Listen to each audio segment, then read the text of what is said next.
آج کا یہ دن ایک عام دن کے مانند گزر رہا تھا جب میں نے ایک کتاب پڑھی جس نے میری زندگی کے بارے میں میری سمجھ کو پوری طرح سے بدل دیا۔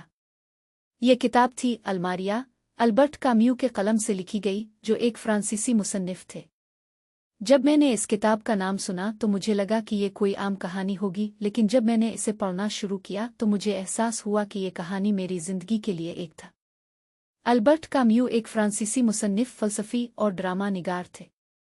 وہ 1913 میں پیدا ہوئے اور 1960 میں وفات پائی۔ ان کی کتابیں دنیا بھر میں پڑھی جاتی ہیں اور انہیں 20ویں صدی کے سب سے اہم مصنفین میں سے ایک سمجھا جاتا ہے۔ ان کی کتابوں میں او الماریا، دی ریبل اور دی میتھوڈیکل او شامل ہیں۔ لیکن آج میں آپ کو او الماریا ان کی کہانی سن چاہتا ہوں، جو ایک ایسی کہانی ہے جو آپ کے دلوں کو چھو کر رہ جائے گی۔ الماریا کی کہانی ایک شہر میں بیٹھی ہے جسے اورانو کہا جاتا ہے۔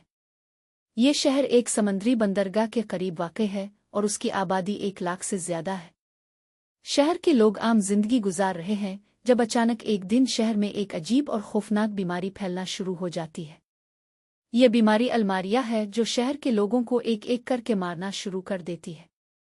شہر کے لوگ اس بیماری کے خوف سے اپنے گھروں میں بند ہو جاتے ہیں اور شہر ایک موت کے شہر میں جاتا ہے۔ جس طرح الماریا کی بیماری نے اورانو شہر کو پوری طرح سے بدل دیا، اسی طرح ہماری زندگیوں میں بھی ایسے مواقع آتے ہیں جو ہماری سوچ اور رویے کو پوری طرح سے بدل دیتے ہیں۔ ہم ان مواقع کا استقبال کرتے ہیں یا ان سے بھاگتے ہیں، لیکن یہ ہمیں ہمیشہ کچھ نہ کچھ سکھاتے ہیں۔ ایسے مواقع ہمیں ہمت، برداشت اور زندگی کے بارے میں گہری سمجھنے کا موقع دیتے ہیں۔ الماریا کی کہانی ہمیں یہ بھی سکھاتی ہے کہ جب ہم مشکل وقت کا سامنا کرتے ہیں تو ہمیں اپنے گھر اور اپنے رشتوں کی قدر کرنی چاہیے۔ اورانو شہر کے لوگ اس بیماری کے خوف سے اپنے گھروں میں بند ہو گئے، لیکن اس کے باوجود وہ ایک دوسرے کی مدد کے لیے تیار تھے۔